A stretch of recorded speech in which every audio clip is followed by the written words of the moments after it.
Kimberly Milano est une jeune femme de 20 ans qui demeure dans un quartier de Québec. Cette dernière termine des études en journalisme. Ce jour-là, elle garde Léa, la nièce de son amoureux revenu plus tôt de la maternelle. Kimberly joue du piano, semble perdue dans ses pensées.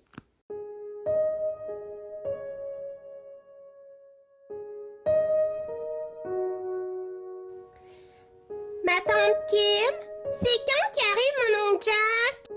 Quoi? Ah, bientôt, ma belle.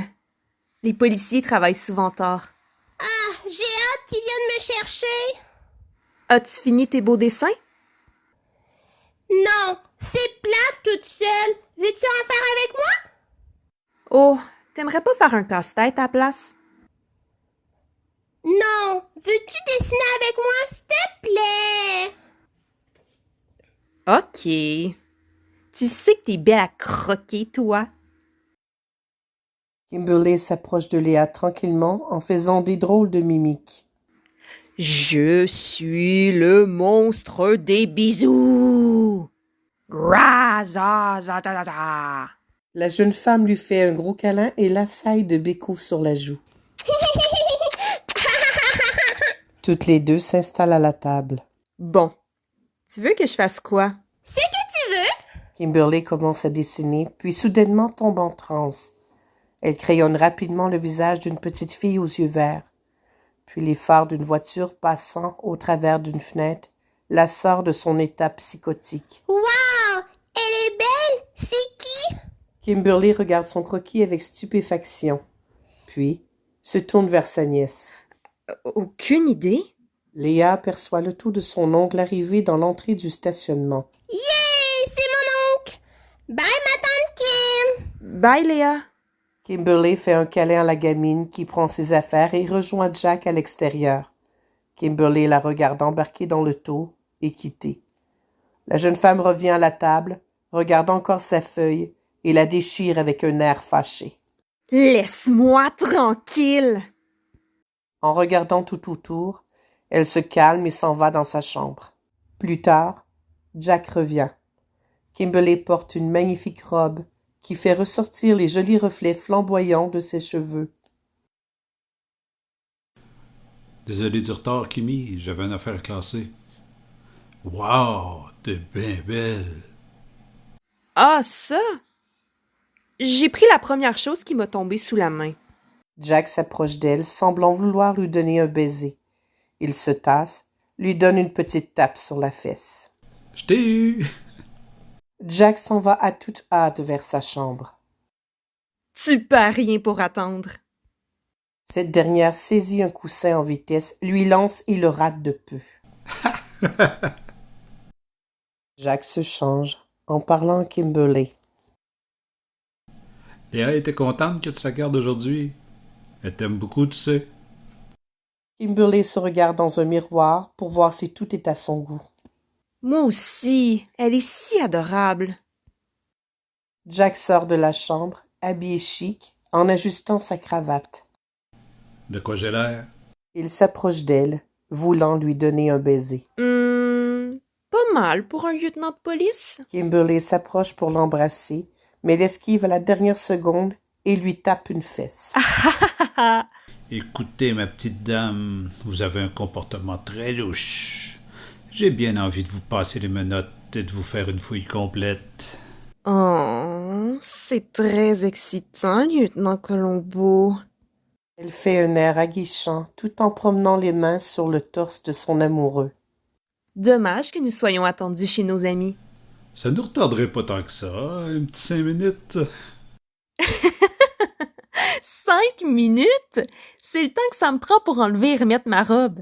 Elle replace correctement la cravate de son chum en le regardant dans les yeux. Il faut y aller, Colombo. Jack la suit jusqu'à l'auto en faisant un air déçu. Kimberly et Jack arrivent chez Rémi et Alison, un couple d'amis, qui les accueille.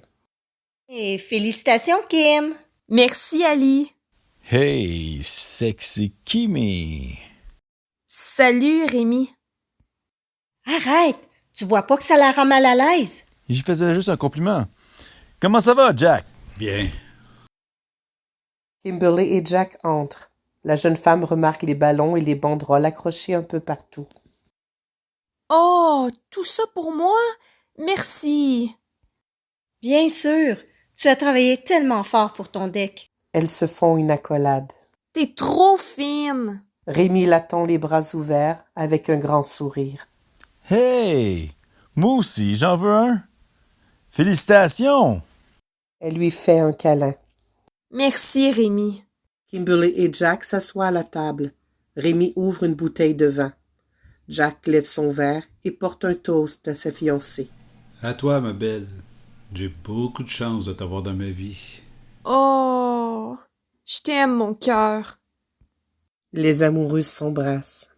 Oh! Hakim! Akimi! Ils cognent leur verre et boivent une gorgée. Alors, c'est pour quand le mariage? Eh bien, il n'y a rien qui presse. Hé, boboy! Calme ton enthousiasme, Jack. Oh, les hommes, on dirait que vous voyez l'anneau de mariage comme une corde au cou. Je dirais plus comme un boulet au pied. C'est moi le boulet? Oh, oh, oh, j'en connais un qui va dormir sur le divan. Non, mais pour vrai, on est trop occupés pour fixer une date précise pour le moment. Jack est débordé au travail et j'ai obtenu le poste à la radio grâce à mon stage. Ah oui, ton stage. Celui à 4 heures du matin. Oui, mais je suis pas très dormeuse. C'est pas un problème pour moi. Oh, je serais pas capable.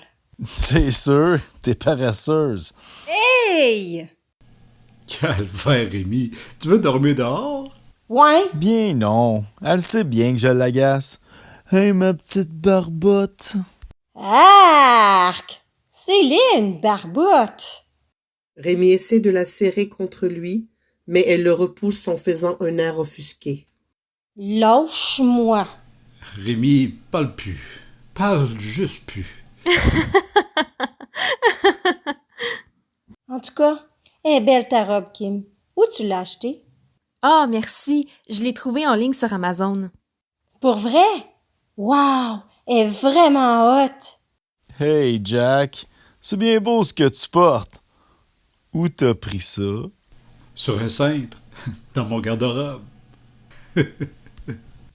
Wow!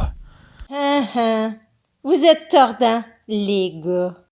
La cloche du four sonne. Ah, c'est prêt. Alison sort un rôti et Rémi s'apprête à affiler un couteau derrière Kimberly. Rémi, ôte-toi de là. Pourquoi? Ça rend Kim nerveuse d'avoir quelqu'un avec un couteau, surtout dans son dos. Hey!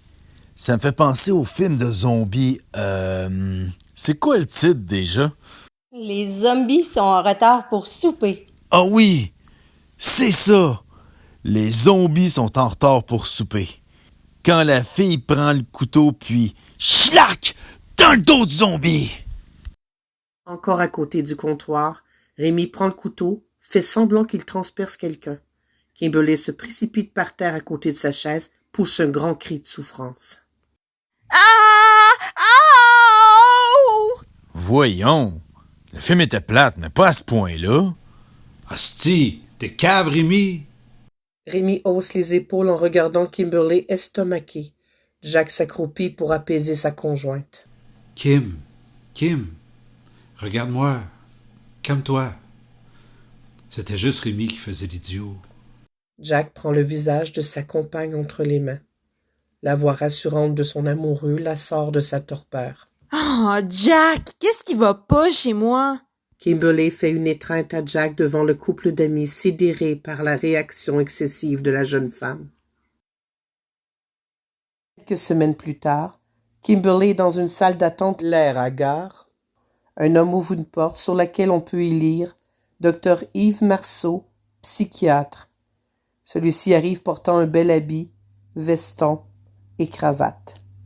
Kimberly, c'est à votre tour. Kimberly? La jeune femme sursaute un peu, se lève et va rejoindre le docteur dans son cabinet.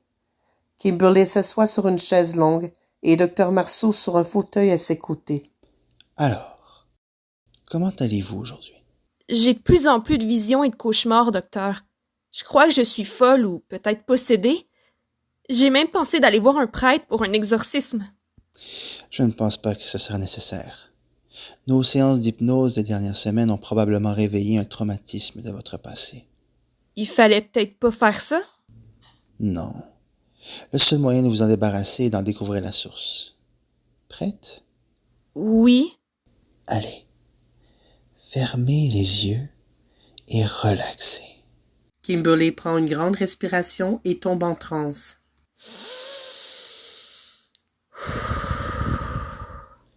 Concentrez-vous sur ma voix. Je veux que vous retourniez dans le passé. Quel est votre nom? Kimberly Milano. Quel âge avez-vous? 11 ans. Où êtes-vous? Chez mamie. Que voyez-vous? Il y a un beau piano dans son salon. J'approche, je m'assois sur le banc, je touche le clavier et... Ah! J'ai mal! Tellement mal! Ah! Restez concentré, restez concentré. Vous êtes en sécurité. Tout va bien. Retournez encore plus loin dans le passé. Et maintenant, que se passe-t-il, Kimberly? Mon nom n'est pas Kimberly, je suis Gwendoline.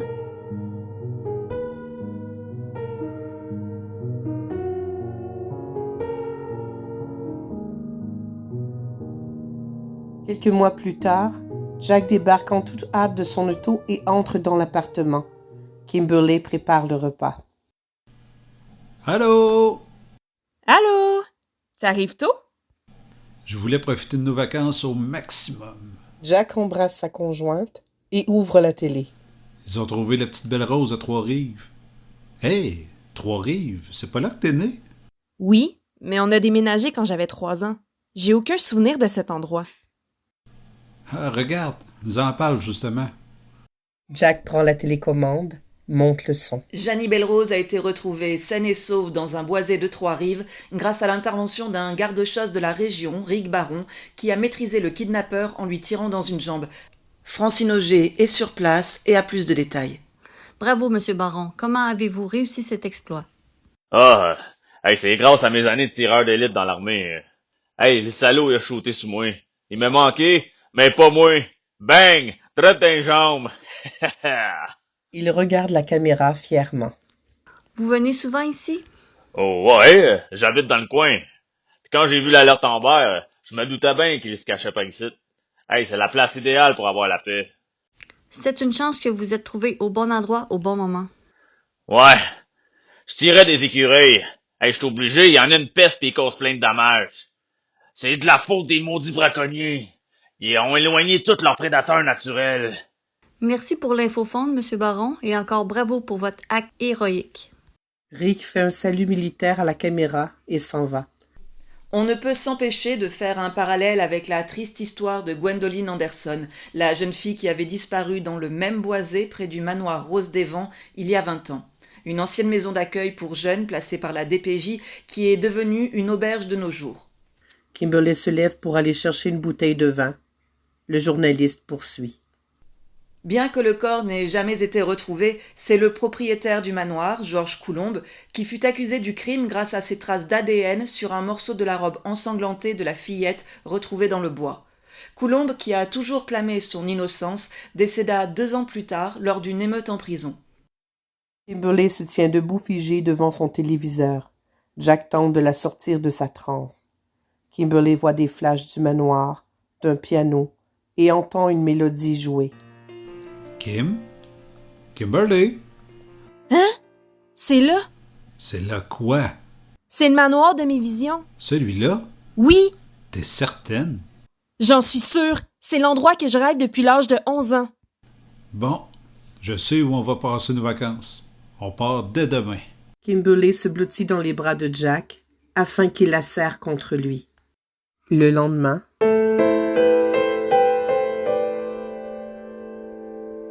le couple est en auto. Jack conduit et Kimberly regarde quelque chose sur son cellulaire. J'aurais pu y aller seule, tu sais. Ben voyons, tu vas pas là-bas sans moi. En plus, ce mystère pique ma curiosité d'enquêteur autant que toi. Je viens de lire sur leur site que le manoir n'a pas changé depuis 20 ans et que certains jeunes qui habitaient dans le temps y demeurent encore. Bizarre, non? Pas vraiment. C'est un très gros drame qu'ils ont vécu. Ça les a reprochés et c'est sans doute là qu'ils se sentent le mieux, je suppose. Tu serais un très bon psy. Nous, les policiers, on fait pas juste manger des beignes. On fait face à des situations qui exigent beaucoup de psychologie. Certain, hein? J'espère qu'aucun d'eux est agressif. Bof. J'ai mon séduisant garde du corps avec moi de toute façon. La jeune femme se colle sur son amoureux. Jack caresse sa cuisse en la regardant langoureusement. Oh que oui, je vais surveiller ton beau corps de rêve de près. Oh, Jack. Rendu sur un chemin boisé, un écureuil est au milieu de la route. Kimberly l'aperçoit et se met à crier. Jack, attention! Jack freine brusquement. L'écureuil s'en va rapidement avec une noisette dans sa gueule. Ah, sale bête! Ça va, ma belle? Oui. J'ai eu peur qu'on le frappe. Les tourtereaux repartent et arrivent finalement au manoir. À l'extérieur, une femme d'une 30aine d'années prend des photos d'oiseaux perchés sur une fontaine. Celle-ci remarque leur arrivée et entame la conversation lorsqu'ils descendent de leur auto. Allô? Bonjour. Êtes-vous Virginie Novak? Oui, c'est bien moi. Je vous suis sur TikTok. Mon nom est Kimberly Milano et voici mon amoureux Jack Foster. Enchantée de vous connaître. Vous passez un séjour au manoir? Oui, on a vu le reportage à la télé et nous avons été séduits par la beauté de l'endroit. Tout à fait d'accord. Oh, j'ai adoré vos vidéos de Cookie. Ah, merci. Cookie? C'est mon chien. Est-il là? Kimberly regarde aux alentours. Non, je l'ai laissé chez moi. La dernière fois que je l'ai emmené, il creusait partout. Francine, la propriétaire, était furieuse car il avait fait plein de trous dans la cour. Oh, c'est dommage. Il est si mignon, votre beagle. Je suis aussi ornithologue. J'aime observer et poser des photos des oiseaux des environs. Ils sont magnifiques. J'ai aussi des clichés de la plupart des visiteurs. Je peux prendre le vôtre si vous voulez. Jack et Kimberly se regardent, puis acquiescent. Pourquoi pas? On fait un beau sourire? Parfait! Bon, je vous laisse. Bon séjour. Bye, Virginie! Bye! Virginie part en vélo sur un petit sentier menant vers la forêt. Elle croise un homme portant des vêtements militaires qui s'en vient avec un fusil sur l'épaule. Elle lui envoie la main et il fait la même chose. Kimberly et Jack se dirigent vers le manoir. Cookie, vraiment? Quoi? Il est cute! Ils aperçoivent une dame qui vient les accueillir. Bienvenue au manoir. Je suis Francine Le Sieur. Vous êtes sûrement Kimberly et vous son conjoint? Oui, je suis Jack. Ah, Jack. Enchanté. Enchanté également. Le couple serre la main à la dame. En lui touchant, Kimberly a une vision de Francine plus jeune qui accueille une petite fille au regard triste au manoir. La femme lui donne la main. La gamine remarque que celle-ci porte un bracelet en or avec son nom, Francine, gravé dessus. Jack remarque que Kimberly a l'air hagard et lui parle pour qu'elle revienne à elle. Kim, ça va? Oui. Elle lui fait signe que tout va bien. Vous allez vous plaire ici. Il ne faut pas se fier à ce que les gens du village disent. Ah, et que disent-ils? Eh bien, certaines mauvaises langues trouvent que mes pensionnaires sont, comment dirais-je, un peu bizarres. Mais c'est faux. Ils sont aussi sains d'esprit que vous et moi. Au même moment, une femme dans la quarantaine sort en courant du manoir, chevauchant un bâton à tête de cheval. Oh, ben, est-ce qu'il est fringant aujourd'hui? Voici Carole Miller. You, Carole, nous avons des invités, c'est Kimberly et Jack. Carole arrête un moment devant les nouveaux venus. Wow, wow, tout doux et clair. Ah, salut! Ah, je vais l'amener galoper un peu, ça va le calmer. À tout à l'heure! Salut! Salut! Puis, la femme repart sur le regard amusé des deux touristes. Francine fait de grands yeux en haussant les épaules.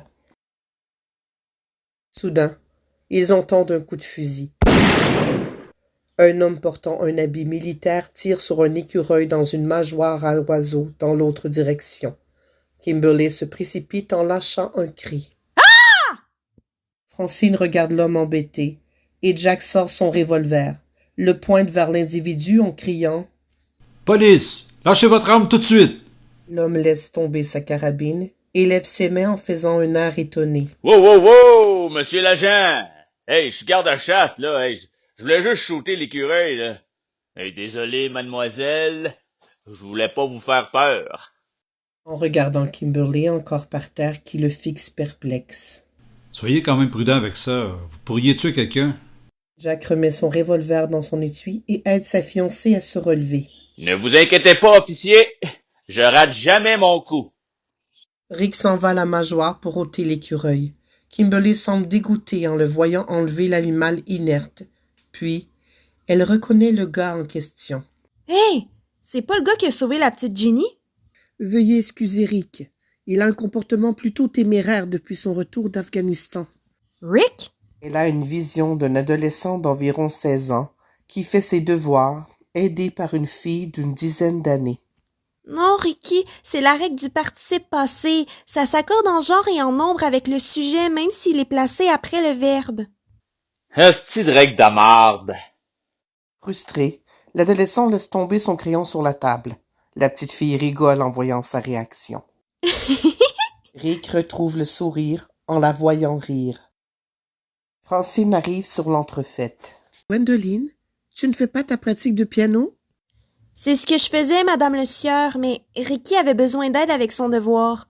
Ah, c'est gentil. Avez-vous bientôt terminé? Ouais, j'en ai assez. Bon, car j'ai une besogne pour toi. Il y a beaucoup trop d'écureuils dans le boisé. Prends le fusil de Georges, je sais que tu es capable de t'en servir et fais ce qu'il faut pour nous débarrasser de ces bestioles. Yes! Kimberly revient à elle. La propriétaire du manoir, voyant la mine encore perdue de la jeune femme, lui adresse la parole. « Kimberly, vous allez bien? » Oui. Pardon, j'étais distraite. Vous disiez?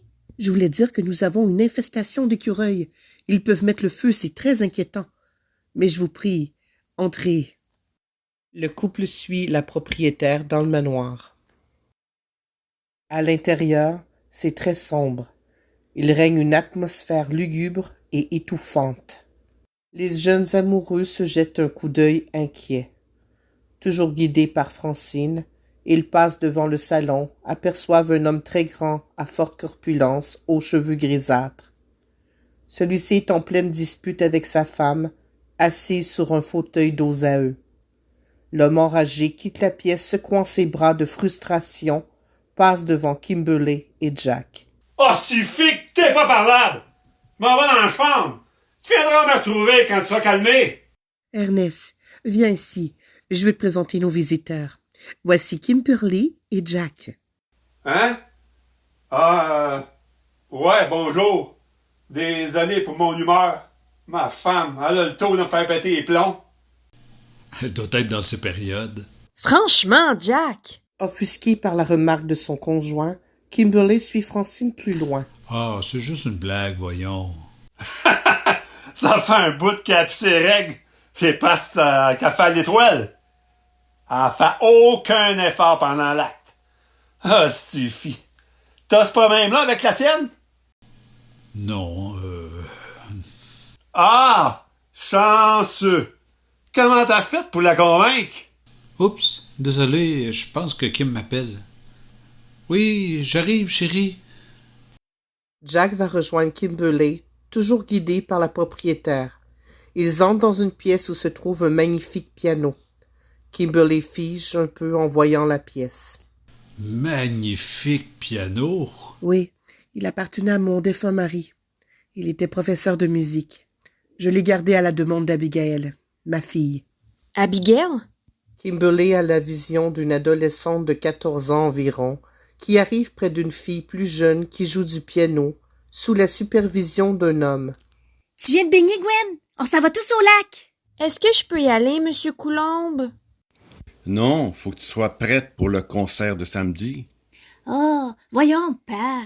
Tu la laisses jamais s'amuser. Il fait super beau aujourd'hui. S'il vous plaît, je vais pratiquer après le souper, c'est promis. Gwendoline lui fait un beau sourire. Bon, vas-y. Ah, merci, Monsieur Coulombe. Gwendoline embrasse Georges sur la joue, qui la regarde partir en esquissant un léger sourire. Kimberly revient de sa vision. Une autre femme entre dans la pièce. Quelqu'un m'a appelé? Kimberly, Jack, je vous présente ma fille Abigail. Nous parlions du piano. Enchantée, oui. C'est le seul souvenir qui me reste de Gwen. Elle était une surdouée et aurait pu avoir une grande carrière. En arrivant près du piano, Kimberly demande « Est-ce que je peux essayer? » dit-elle en touchant le piano. Bien sûr. Kimberly s'assoit et se met à jouer. Wow, tu es excellente. T'as pris des cours? Merci. Oui, ma grand-mère m'a appris quand j'étais enfant. Hey, mais je reconnais cette air. C'est la mélodie que Gwen apprenait avant sa disparition. N'est-ce pas, maman? Oui, c'est exactement ça. Au même moment, Kimberly a une autre vision. Elle voit une petite fille qui joue du piano. Une main lui flatte le dos. On entend le bruit d'une lame, un coup de fusil.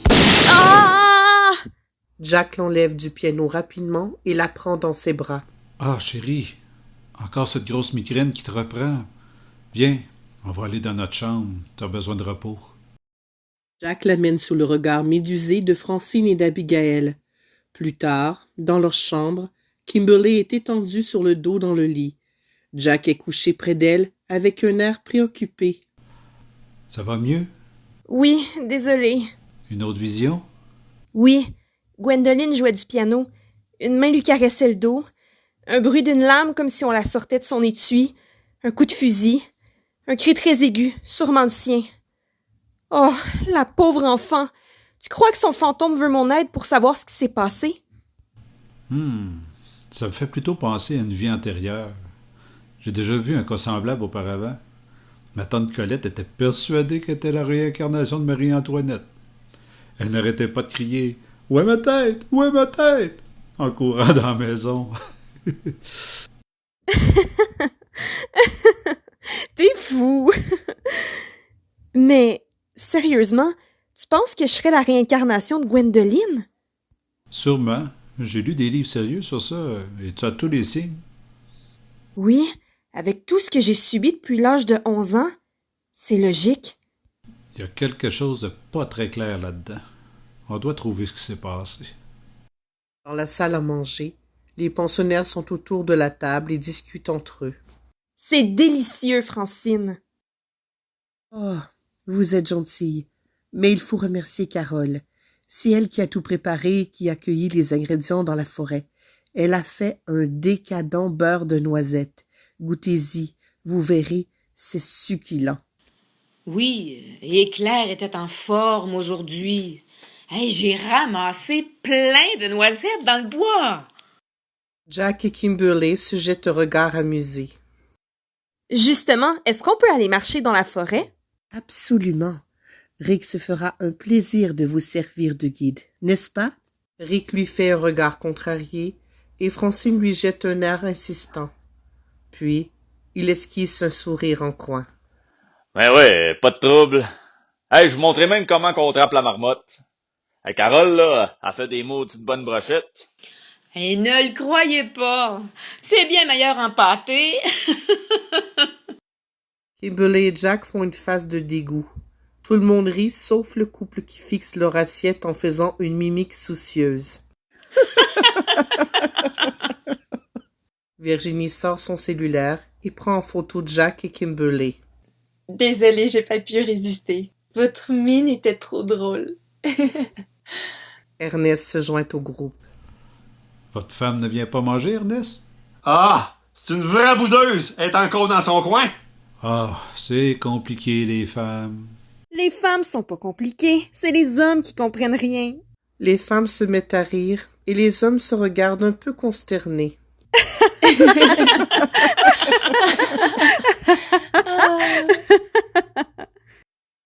Le matin suivant, le couple est dans leur chambre. Jack regarde par la fenêtre. À l'extérieur, Carole court avec son bâton de cheval et Rick se promène en VTT. Kimberly se réveille. Jack se tourne vers elle. Bien dormi? Curieusement, oui. Aucun cauchemar pour une fois. Ça fait longtemps que t'es réveillé? Ça fait une demi-heure. J'ai eu le temps de prendre ma douche. J'attendais que tu te réveilles pour qu'on aille déjeuner. Jack se glisse dans le lit. Kimberly se colle sur son amoureux. Oh, pauvre petit chou! Kimberly lui donne un baiser et va à la salle de bain. Jack continue de lui parler. Tu savais qu'on était dans la chambre de Gwendoline? Ah oui? Qui t'a dit ça? Jack fait son imitation de Columbo. Vous savez, ma petite dame, c'est un détail qui me revient constamment en tête.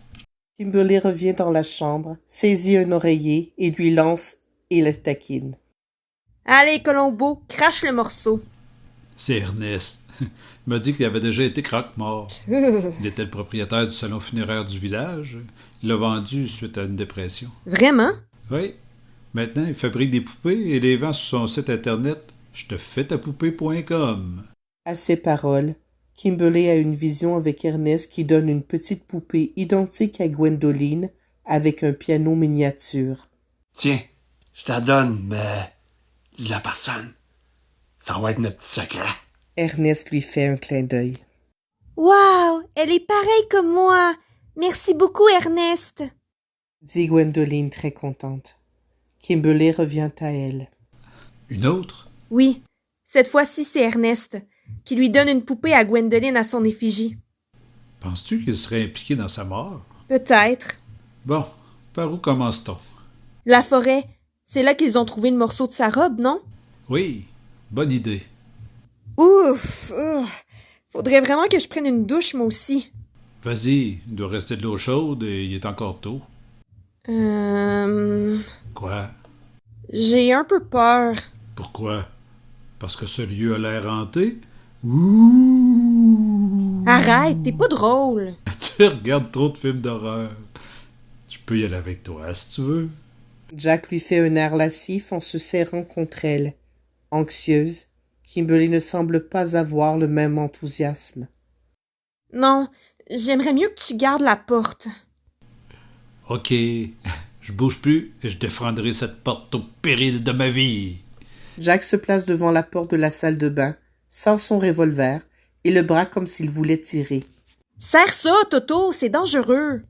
Tu me prends pour Rick ou quoi? Il est pas chargé. Tu peux y aller. Kimberly prend sa douche. La pièce se remplit de buée. Une fois terminée, elle s'habille. Tout à coup, elle remarque un message tracé avec des doigts sur la buée du miroir. Il est écrit « Bienvenue Gwendoline ». Elle fait un air ennuyé, puis sort de la salle de bain avec un sourire en coin. Jack la serre dans ses bras en voulant l'agacer. « Merci mon Dieu, tu es toujours en vie. Une seconde de plus et j'y allais. » Ah! En passant, merci pour ton petit mot. Quel mot? Celui que t'as écrit sur le miroir, « Bienvenue Gwendoline ». J'ai rien fait. Arrête de niaiser! Je te jure que je suis resté à la porte, comme tu m'as dit. Oh, je te l'avais dit. Veux-tu te calmer? Je vais aller voir. Jack s'en va dans la salle de bain. Il regarde le miroir. Malheureusement, la buée est déjà disparue ainsi que le message. Il revient dans la chambre. Alors, tu l'as vu? J'ai rien vu, ma belle. C'est peut-être toi qui l'as écrit sous l'emprise de Gwendoline. Oh, de plus en plus pathétique, mon affaire. Il faut trouver son corps au plus vite. Après le déjeuner, le couple accompagné de Rick et Carole se rend en tout terrain dans la forêt. Au même moment, Abigail est sur le balcon du manoir pour les saluer avant leur départ. Elle leur renvoie la main tout en faisant un air langoureux à Rick. Il lui sourit en retour. Kimberly les remarque, mais elle se contente de faire un air ravi.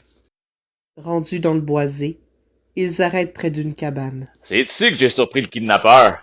Hey, il a voulu se sauver, mais hey, je l'ai tiré direct dans la jambe. C'est à cet endroit qu'on a retrouvé le morceau de la robe de Gwendoline? C'était plutôt là-bas. Rick pointe le sol près d'un tronc d'arbre plus loin. Il faut que j'aille voir quelque chose. Excusez-le. Il s'est jamais remis de ce qui est arrivé à Gwendoline. Je comprends. Ils étaient très proches? Ah oui. On aurait dit qu'ils étaient frères et sœurs. Rick la protégeait à l'école. Gwen était déjà en secondaire 5 alors qu'elle n'avait que 11 ans. Elle se faisait pas mal intimider. J'ai vécu de l'intimidation également. C'était pénible, mais j'avais mon protecteur moi aussi. Kimberly enlace Jack. Ils se font un sourire. Ah? Vous étiez dans la même école? Oui, j'étais en secondaire 3 et elle en secondaire 1. C'est là qu'on s'est rencontrés. Jack et Kimberly aperçoivent Virginie qui arrive en vélo dans le sentier. Virginie a été placée ici? Absolument. Nous sommes tous des enfants placés par la DPJ. Virginie, elle, reste au village depuis quelques années. Elle est influenceuse sur le web. Vous la connaissez peut-être? Oui, Kim la suit. Et Ernest, c'est toi? Oui. Ernest et moi, on est les plus vieux pensionnaires. Nous avons été placés dans les années 80, à l'époque des Duvaliers, les anciens propriétaires. Moi, je suis devenue cuisinière du manoir, et Ernest a quitté pour aller étudier la thanatologie. Il a pratiqué ce métier pendant plusieurs années, mais après avoir fait une grosse dépression, il a demandé à Francine de revenir ici, et puis elle a accepté. Et Gwendoline? Gwen était un petit ange. Elle nous a apporté beaucoup de bonheur avec sa joie de vivre, sa gentillesse, et que dire de son sourire contagieux. Quand elle a disparu, l'endroit est devenu sombre, froid, comme si le temps s'était arrêté pour nous tous. Au manoir, Francine discute avec sa fille qui joue du piano. Abby, que penses-tu de nos visiteurs? Ils sont gentils, mais je trouve ça louche qu'un policier et une journaliste viennent en vacances ici. Je te l'avais dit que ce reportage raviverait la curiosité des gens une fois de plus. Et Kimberly, qui joue la même mélodie que Gwen, ça m'a donné la chair de poule. Je t'avoue que j'ai eu des frissons moi aussi. Le cellulaire de Francine sonne. Ah, tiens. Voilà sans doute une autre curieuse. Francine fait un clin d'œil à Abigail, puis elle répond. Abigail continue à jouer du piano. Francine quitte la pièce, de retour à Kimberly et Jack qui reviennent du boisé. Puis? La seule vision que j'ai eue là-bas, c'est Georges qui était en pique-nique au lac avec Gwendoline et les autres. Mais rien d'incriminant et ça correspond pas du tout à celle du piano. Viens, on va aller au poste de police. Je connais un ami qui travaille là-bas. Il pourrait nous aider. Au poste de police, Jack et Kimberly entrent et un policier les accueille. Hé, Jack! J'ai une question, monsieur. Oui, que voulez-vous, lieutenant Colombo? Et dites-moi, qui est cette beauté? Hé, bas les pattes, don Juan. C'est ma fiancée Kimberly. Kim, voici mon ami depuis la maternelle, Alex Allard. Enchanté. Tout le plaisir est pour moi. Est-ce qu'il t'a déjà fait ces imitations de Colombo? Oh oui, j'ai eu droit au questionnaire en règle très souvent. Bon, que puis-je faire pour vous? Si c'est pour vous marier, désolé, je suis juste enquêteur, pas juge. Les journalistes, et on enquête sur la petite fille disparue dans les bois. La petite Jenny, vous êtes en retard. Elle a été retrouvée saine et sauve il y a quelques jours. Non, c'est un autre cas. Il s'agit de Gwendoline Anderson, une fillette qui avait disparu à Trois-Rives il y a 20 ans. 20 ans? Ça date pas d'hier. Je ne sais pas si on a encore ce dossier-là. Oui, mais essaie de le trouver. C'est important. Est-ce que tu as des indices pour réouvrir l'enquête? Possiblement, mais il faudrait que je consulte le dossier pour en être sûr. OK. Je te trouve ça, mon Jack. Plus tard, le couple est à l'intérieur de l'auto dans le stationnement du poste de police. Jack fait la lecture du dossier. À son réveil, Georges Coulombe constate l'absence de son épouse. Il se rendit au salon pour s'apercevoir que Gwendoline n'était pas là non plus. Alors, il en conclut que les deux étaient au lac avec les autres. Ce dernier alla les rejoindre. Rendu sur les lieux, Francine s'y trouvait, mais pas Gwendoline. Tous se sont mis à sa recherche. Après quelques minutes, Rick découvrit un morceau de la robe ensanglantée de la jeune fille avec du sperme dessus. C'est alors qu'ils ont alerté la police. Georges fut accusé n'ayant aucun alibi. Ses traces d'ADN et du fait qu'il avait été la dernière personne à avoir vu Gwendoline. Jack vérifie les dépositions des témoins et feuillette les pages. Qu'est-ce que tu cherches? Il y a quelque chose qui cloche. Tout le monde a été questionné, sauf Virginie. Pourquoi? Un oubli? Drôle de coïncidence d'oublier celle qui a un œil sur tout depuis des années. Kimberly remarque les photos du manoir et de la forêt insérées dans le dossier. Oh, ce sont justement des photos de Virginie qui posait des oiseaux près de la fontaine. Jack regarde de plus près. Oui, ça a été pris la veille du drame et quelques heures après. C'est quoi ce gros trou à côté de la fontaine? Ils ont sûrement eu des problèmes avec les tuyaux. C'est l'endroit idéal pour se débarrasser d'un corps, non? Oui, c'est ça! Ah, que je t'aime, toi! Moi aussi. Je te laisse la voiture. Je te rejoins avec Alex tout à l'heure. Bon, je retourne au manoir. Virginie a peut-être vu quelque chose. Questionne aussi la femme d'Ernest. On sait jamais. Et Kimi, fais attention à toi. Oui, à tantôt, mon cœur. Kimberly embrasse Jack et s'en va. De retour au manoir, la jeune femme cherche Virginie. Virginie? Quelqu'un veut Virginie? Mais en entrant, elle aperçoit Carole et Ernest qui décrochent un bouclier avec 2 épées du mur. Elle est partie chez elle. Tu voulais lui demander quelque chose? Oui, que faites-vous? Abigail nous a demandé d'enlever ça. Je comprends pas. C'est là depuis 30 ans. Pour s'amuser, Ernest tire une des épées de son fourreau. Le bruit de la lame donne une vision à Kimberly. Gwendoline jouant du piano, ce bruit, celle de la lame et du coup de fusil. Ça va, Kimberly? Désolée, j'étais dans la lune. Ah, ben, ça m'arrive à moi aussi. Mais moi, je pars pour Vénus. Ernest se met en garde avec une des épées pour faire une farce à Carole. Ah oui, Carole, prends l'autre épée. En garde! Non. Et fais attention. Ça coupe en maudit, ces choses-là. Ah, t'es aussi rabochois que ma femme. Ernest remet l'épée sur le bouclier. Justement, j'aurais bien aimé rencontrer votre épouse. Désolé. Elle a un gros mal de tête aujourd'hui. Ah, c'est dommage. Mais je peux te montrer ma collection? Oh, va voir ça. Tu vas adorer, c'est certain. Moi, je vais ranger ça dans un lieu sûr.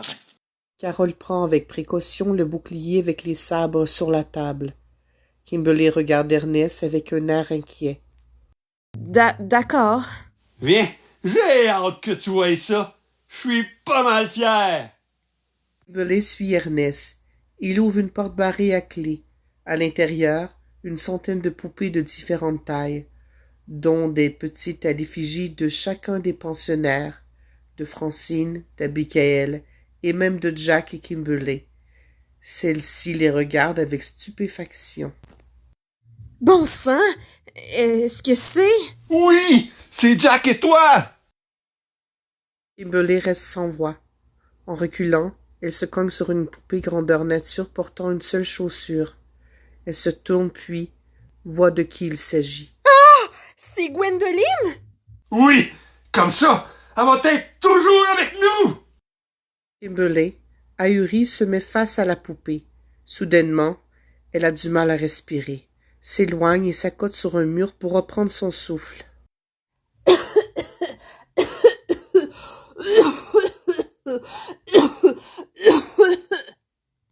Est-ce que ça va? Ernest s'approche d'elle pour lui prêter secours. Puis, cette dernière se remet à respirer normalement. Elle lui fait signe que ça va mieux et de ne pas s'approcher. Tout à coup, on entend un bruit de métal au plafond. Kimberly sursaute. Ah! C'est quoi ça? Ah! C'est Carole qui doit échapper un sable sur le plancher. Ma chambre de collection est en dessous du salon. Ernest montre le plafond. Kimberly regarde en haut. Le cellulaire de Kimberly sonne. Ah! C'est Jack. Je dois lui répondre. Votre collection est fantastique. Kimberly sort de la pièce et répond. Ernest reste dans la salle, replace délicatement ses poupées. En passant devant un mur, la jeune femme voit une plaque sur laquelle on peut lire Ernest Saint-Amand, thanatologue. Jack! Ça va? Pas du tout. Je viens de voir la collection de poupées d'Ernest. Alors? Très perturbant. Il a fabriqué une poupée de chacun des pensionnaires. Francine, Abigail et même de nous. Quoi? Kimberly monte la marche allant à l'étage. Oui, il en a fait une grandeur nature de Gwendoline. Ça m'a fait un si gros choc que j'en ai perdu le souffle. Es-tu correct? Oui, ça va mieux maintenant. Bon. J'ai lu dans le rapport qu'Ernest a perdu sa femme Elizabeth Mitchell en 1999. Elle est morte de quoi? Cancer des ovaires. Ah, c'était de cause naturelle. Oui, mais si sa femme est morte, qui est avec lui? Sa deuxième conjointe, sans doute. Mais j'ai aussi des soupçons sur Rick la gâchette facile et les coups de fusil. Tout à coup, une voix fantomatique s'amène dans la conversation. Il n'a rien fait. Ah! C'était quoi? Aucune idée. Sans doute un autre cellulaire qui a interféré avec le vôtre. Ah oui, ça doit être ça.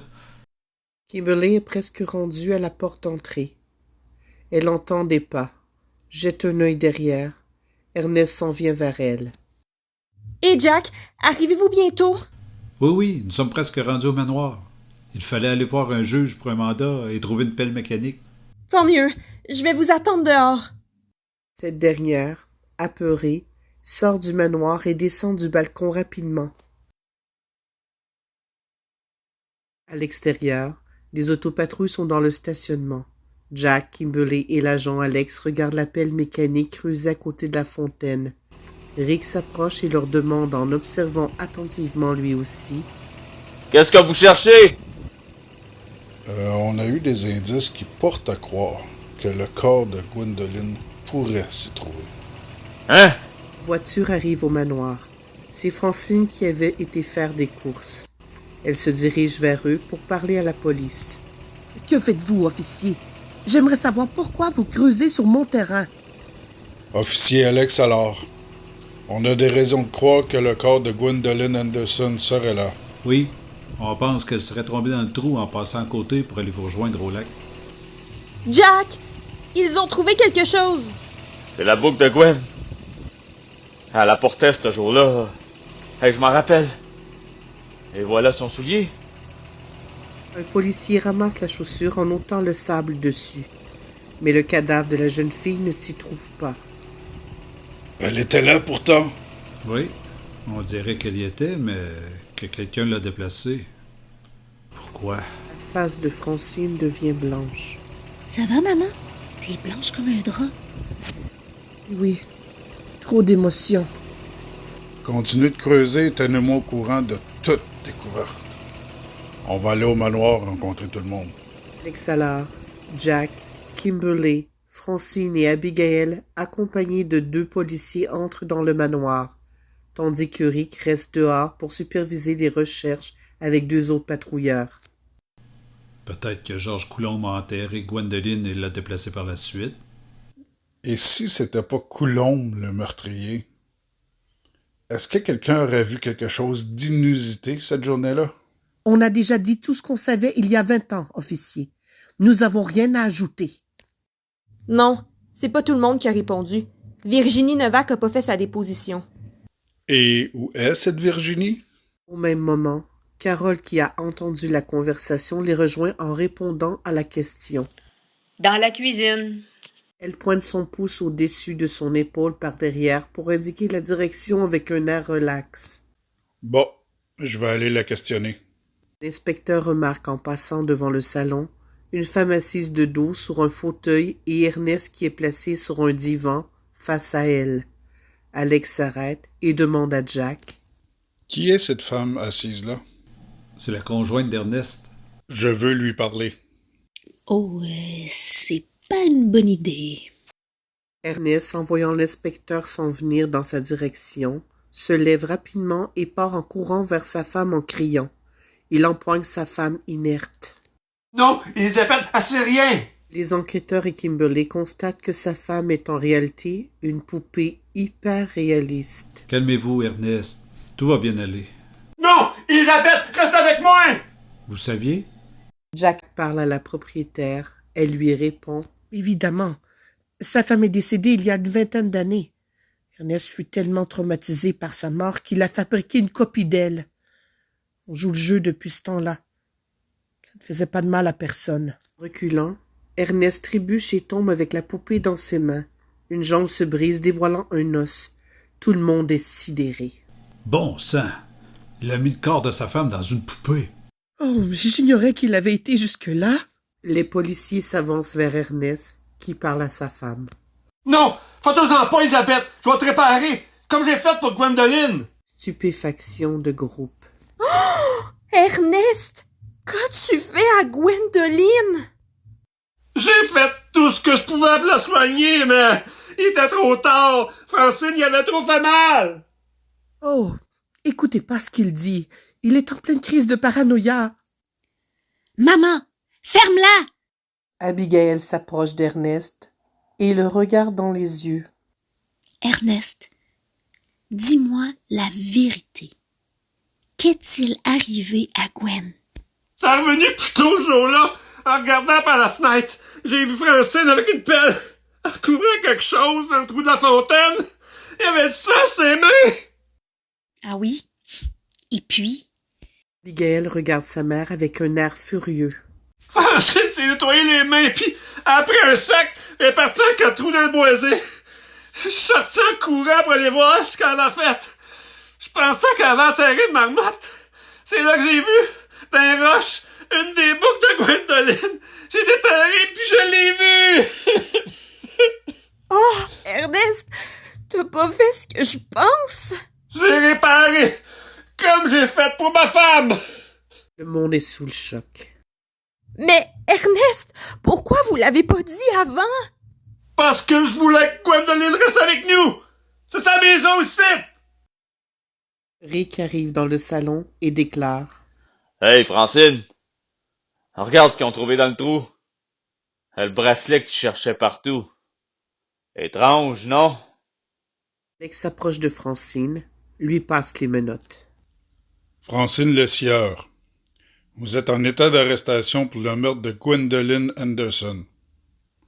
Officier, embarquez-la. Attendez, je veux lui demander quelque chose. Les policiers regardent Alex qui leur fait signe que c'est correct. Pourquoi t'as fait ça? Mais tu sais bien, c'était juste Gwendoline, ton père avait une obsession envers cet enfant, j'en pouvais plus! Ah! Tu étais jalouse d'une enfant de 11 ans? Elle détruisait notre famille peu à peu. Papa est mort en prison à cause de toi. C'est toi qui as démoli nos vies en faisant cet acte ignoble. Oh bon sang. Papa, je suis désolée. Abigail regarde vers le haut, en sanglotant. Mais Abby... Arrête de parler. Je veux plus entendre un seul mot venant de toi. Abigail fait un signe aux policiers qu'ils peuvent y aller. Un des agents emmène Francine qui fait un air triste. Oh, Gwendoline! Kimberly va voir Ernest et lui parle doucement. Ernest, j'ai besoin de la clé pour aller chercher Gwen. Il est temps de la sortir de là. Ernest fouille dans sa poche et lui donne. Kimberly descend au sous-sol suivi des autres. Ils entrent dans la chambre, se rendent devant la poupée. Je t'ai enfin trouvé. Un peu plus tard, tout le monde est dehors. Les officiers emmènent Gwendoline et Élisabeth en poupée sur une civière, suivis d'Ernest avec un air hagard, qui embarque dans un auto de police. Jack et Kimberly s'apprêtent à partir. Cependant, la jeune femme remarque que Rick est complètement bouleversé par les récents événements. Elle fait signe à Jack de partir devant, car elle veut parler à celui-ci. Kim va le rejoindre. Elle l'aperçoit et s'écrie. Ah! Rick, c'est pas de ta faute. Oui! J'ai été un esti d'idiot! En plus, je lui avais promis que je la protégerais toujours! Non, arrête. Ça donne rien de t'en vouloir. Ce qui est fait est fait. Gwen t'en veut pas du tout. Hein? Comment peux-tu le savoir? Eh bien, avec toutes les choses que j'ai apprises à son sujet, elle avait l'air plutôt gentille et compréhensive, non? Rick fait un petit sourire. Ouais. Et c'était la meilleure. Toi aussi, t'es spécial, Kim. Hey, Jack a de la chance de t'avoir dans sa vie. Ah, il le sait déjà. Si jamais ça fonctionnerait plus entre vous deux, tu sauras me trouver.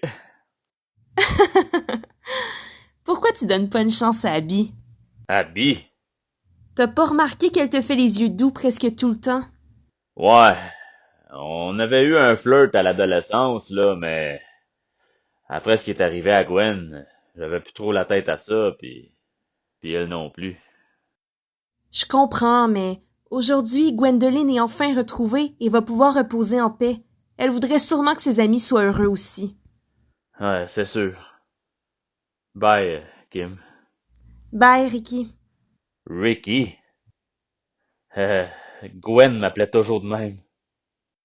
Kimberly esquisse un sourire en haussant les épaules, puis se dirige vers la voiture, tandis que ce dernier la regarde partir en faisant un air pensif. Quelques mois plus tard, Kimberly fait un reportage à la télé à la suite du procès de Francine Le Sieur. Au jour 3 du procès sur le meurtre de Gwendoline Anderson, le fil des événements fut dévoilé. Pendant que la fillette jouait du piano dans le salon, Georges et Francine eurent un rapport sexuel. Elle lui proposa d'éjaculer sur son ventre et alla aux toilettes récolter le sperme dans un flacon. Madame Le Sieur plaça un somnifère dans le verre de Georges, qui s'endormit tout de suite après. Elle alla rejoindre Gwendoline dans le salon, décrocha une épée sur un bouclier accroché sur le mur et la transperça dans le dos. Elle déchira un morceau de sa robe tachée de sang, jeta le corps dans un trou près de la fontaine et l'ensevelit sommairement. Elle repartit en VTT dans le boisé, porter un morceau de la robe de la fillette et la recouvert de la semence de son mari afin qu'il soit inculpé du crime. Un témoin ayant aperçu Francine qui enterrait quelque chose dans la cour, alla voir ce qu'elle avait fait.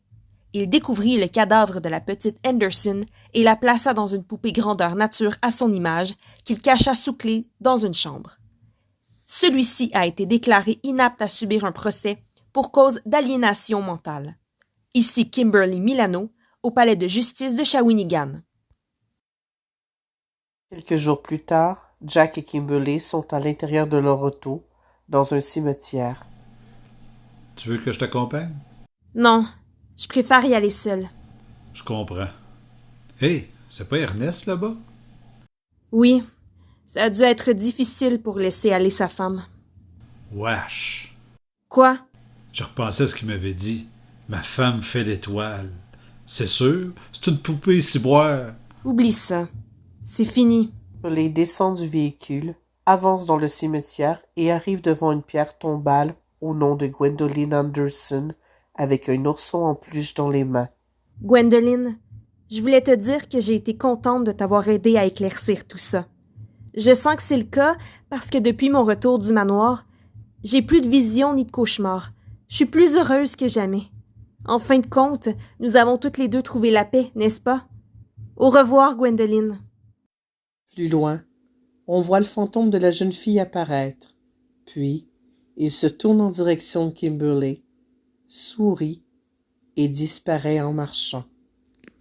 Kimberly dépose le toutou au pied de la tombe, puis s'apprête à partir lorsqu'elle voit Ernest se relevant devant un monument au nom de sa femme, Élisabeth, un peu plus loin. Elle le salue il fait la même chose. Kimberly passe près de l'auto d'Ernest. Elle remarque la poupée qui ressemble à sa femme assise du côté passager. Elle lève les yeux vers le ciel en faisant une mine découragée, puis la fixe plus intensément. Soudain, la tête de la poupée tourne dans sa direction et lui fait un clin d'œil. Kimberly sursaute et part en vitesse.